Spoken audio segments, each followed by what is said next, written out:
Munavvar qori Abdurashidxonov 1873-yil Toshkent shahri Shayxontohur dahasi Darxon mahallasida tug'ilgan. Munavvar qorining otasi va bobosi mudarris bo'lgan. Otasidan erta yetim qolgan Munavvar qori dastlabki ta'limni onasidan olgan. Ta'lim, tarbiya va diniy bilim o'rganish uchun esa maktabga borgan. Munavvar qori Abdurashidxonov Turkiston milliy ozodlikka erishish yo'lida faoliyat ko'rsatgan pedagog, matbuotchi va jamoat arbobidir. Munavvar qori faoliyati davomida usuli jadid maktablarini ochdi, o'qituvchilik qildi, darsliklar yaratdi, gazeta nashr ettirishida ishtirok etdi. 20-asrning 30-yillarigacha bo'lgan faoliyati davomida boshlang'ich ta'limdan boshlab oliy ta'limning shakllanishi va rivojlanishiga katta hissa qo'shdi.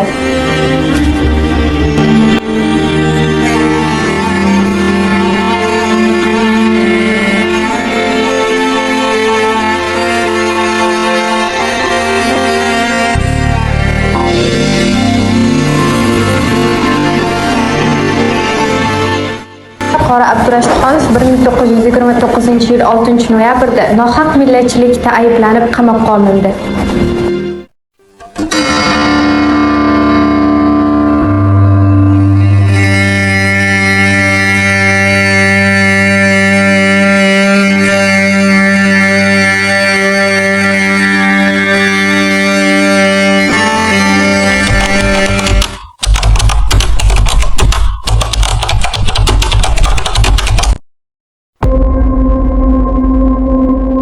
Yozuvchi, shoir, tarjimon, dramaturg, o'zbek romanchiligi asoschisi, 20-asr o'zbek adabiyotining yorqin namoyandalaridan biri hisoblangan Abdulla Qodiriy 1864-yilning 10-aprelida Toshkent shahri Eskijova mahallasida dunyoga keldi. Yoshlik chog'laridanoq eski maktab va madrasada, keyinchalik Rus so'zum maktabida ta'lim oldi. 1916-yilda Sadoyi Turkiston gazetasida ish faoliyatini boshladi. Uning O'tgan kunlar, Mehrobdan chayon, Obid ketmon kabi bir qator asarlari xalqimiz orasida ma'lum va mashhurdir. Adib, shuningdek, fizik olim, tatarlik bo'lgan fizik olimning fizika asarini tarjima qilgan. Asar muallifi esa Abdulla Shunosiy edi. Ming afsuslar bo'lsinki, Sovet ittifoqining unga qilingan siyosiy taqiblari natijasida 1937-yilda hibsga olinadi.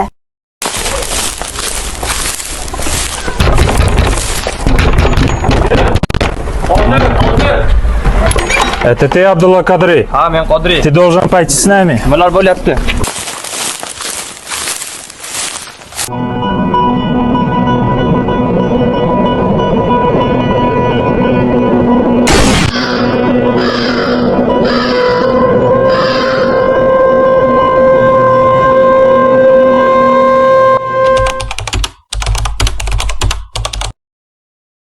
Andijonning Qatorterak mahallasida Sulaymonqul Mulla Muhammad Cho'lpon yoshligini shunday hikoya qiladi. Otam yoshligimda Farg'onaning bozorida gazmol bilan savdo qilar edi. O'sha vaqtlarda otam meni mudarris bo'lishimni istab, meni madrasaga ta'lim olish uchun bermoqchi bo'ladi.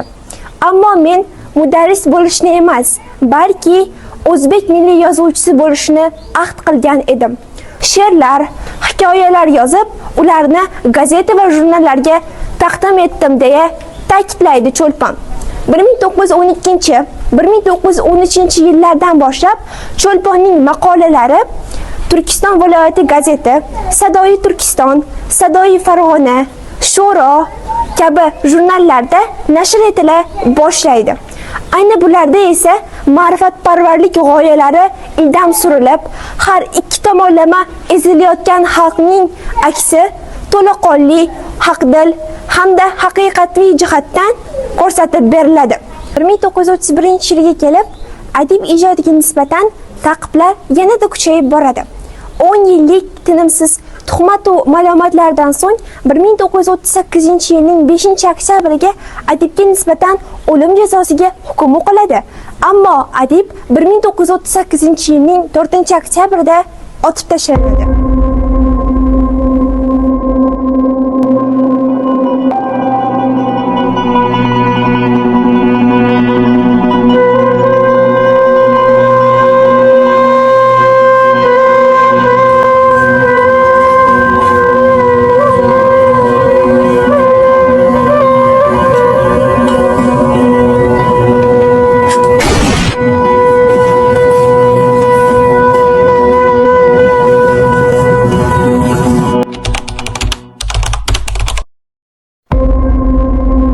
Abdurauf Fitrat 1886-yili Buxoro shahrida ziyoli oilasida tavallud topadi.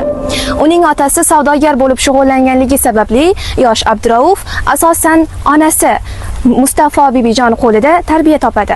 1908-1913 yillarda Turkiya Dorul Fununida tahsil olayotganida uning bilimdonligi, zukkoligi o'qituvchi professorlarni hayratga soladi va unga Fitrat donishmand taxallusini qo'yishadi. Abdurauf Fitratning dastlabki maqolalari Hikmat gazetasida chop etiladi.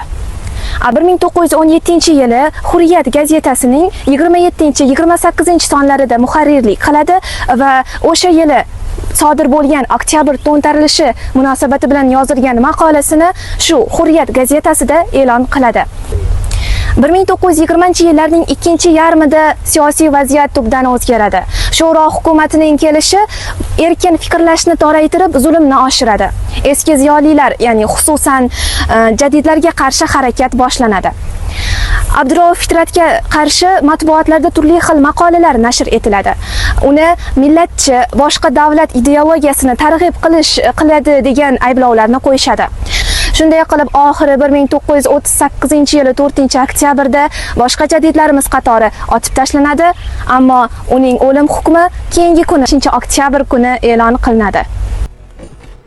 Men qushimni g'ozga solsam, kim solibdi qarg'aga, kim solibdi qarg'aga, to'nkir uzra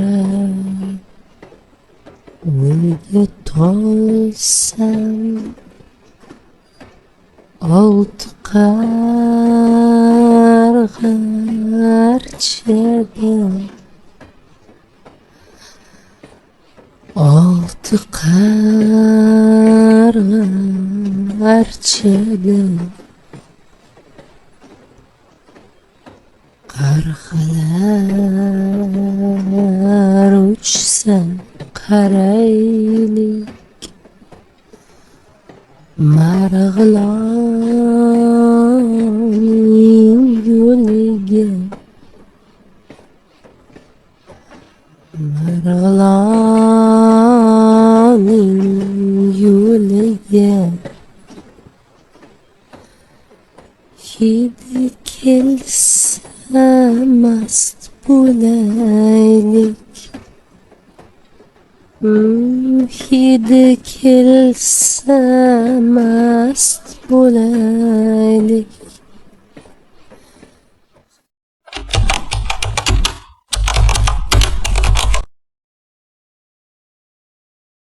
Usmon Nosir 1912-yili u yoshligidan she'riyatga mehr qo'yib, 20 yoshida o'zining ilk she'riy to'plamini nashr ettirgan. Usmon Nosirning she'rlarida mehr, muhabbat, g'urur, vatanparvarlik aks etadi. Afsuski, shoirning dadil fikrlari va haqiqatga bo'lgan sadoqati unga anchagina qimmatga tushdi.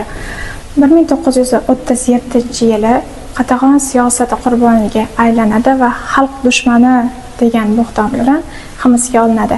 1944-yili esa Sovet lagerlarida fojiali hayotdan ko'z yumadi. Hay, eshitaman. Men sizga o'zim qaytib qo'ng'iroq qilaman. Mana bu Usmon Nosirni tergov ishlari hujjatlari. Men tergov qilaman, siz yozing. Tushunarlimi? Xo'sh, Usmon Nosir, ana o'tirchi. Men millatchi emasman. Men millatimni yaxshi ko'raman. Siz kabi o'zidan hokim yasab olgan kimsalarni yomon ko'raman. Hay, nima deyapsan? Ovozingni ocha. Hoy, ism familiyangiz? Nosirov Usmon. Tug'ilgan yilingiz? 1912-yil. Hozir qayerda yashaysiz? Toshkent shahrida. Mutaxassisligingiz? Yozuvchi, shoir. Kelib chiqishingiz? Xizmatchilar oilasidan. Siyosiy o'tmishingiz? Tanalmaganman. Sudlanmaganman. Otam Nosir xo'ja 54 yoshda, bog'bon. Onam xolam Bibi 50 yoshda, uy bekasi. Singlim Rohatxon 14 yoshda, maktab o'quvchisi. Singlim Inobatxon 10 yoshda, u ham maktab o'quvchisi. Yana necha bor takrorlashim kerak? Bo'lsa takrorlasan. Va senga.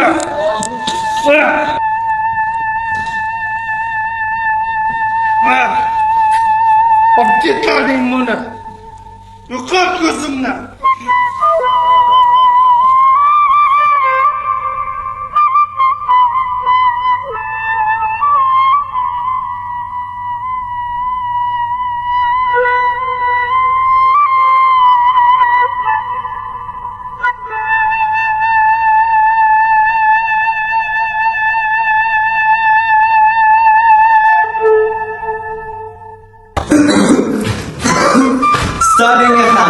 Stalinga ham yordam so'rab xat yozdim. Hech qanday javob kelmadi. Men faqat shunchaki she'r yozgan edim. Haqiqat yo'q ekan.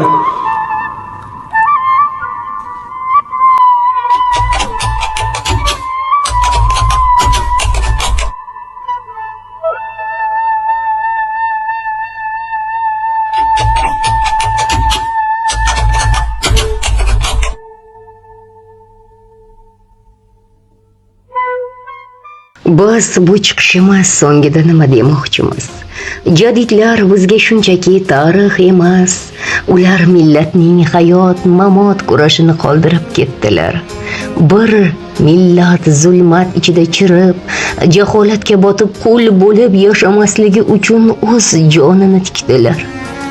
Ular qo'rqmadilar, ular yengilmadilar, ular sotilmadilar. Bitta qog'oz, bitta kitob, bitta haqiqat uchun qatl etildilar. Surgun qilinib qiynoqlarda jon taslim etdilar. Ammo ular o'lmadilar.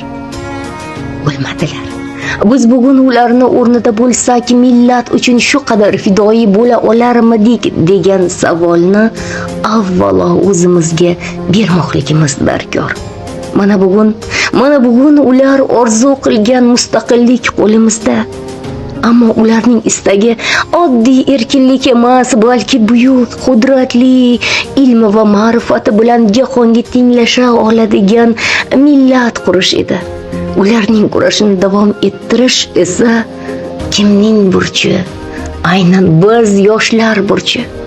Ha, ularni kurashini davom ettirish bizning burchimizdir. Agar biz millat uchun jon kuydirmasak, ertaga millat bizni kechirmaydi. Agar biz bugun jon kuydirmasak, millat bizni kechirmaydi.